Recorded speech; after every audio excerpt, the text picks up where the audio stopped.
என் மகனே,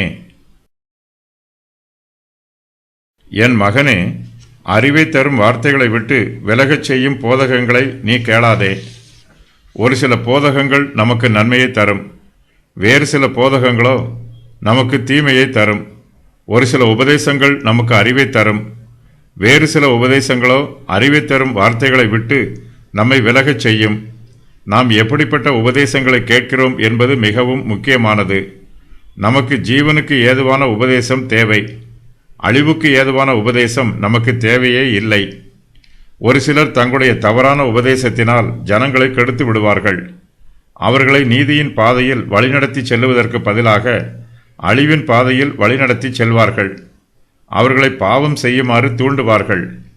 பாவம் செய்தாலும் அதை எப்படி மறைப்பது என்று தந்திரமான யோசனைகளையெல்லாம் சொல்லிக் கொடுப்பார்கள். அப்படிப்பட்ட துர் உபதேசங்கள் நமக்கு அழிவை உண்டு பண்ணும்.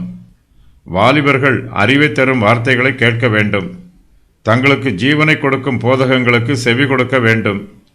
தங்களுடைய இருதயத்தையும் மனச்சாட்சியையும் சுத்திகரிக்கும் செய்திகளை நாம் கேட்டு நம்மை சுத்தப்படுத்தி கொள்ள வேண்டும்.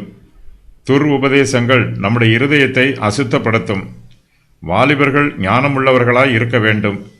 தீமையை விட்டு விலகுவதே வாலிபருக்கு ஞானம். ஞானமுள்ள வாலிபர்கள் தங்களுக்கு அறிவை தரும் வார்த்தைகளை விட்டு விலகச் செய்யும் போதகங்களை கேட்கக்கூடாது. அப்படிப்பட்ட துர் உபதேசங்களை கேட்காதவாறு வாலிபர்கள் தங்கள் காதுகளை பொத்திக் கொள்ள வேண்டும்.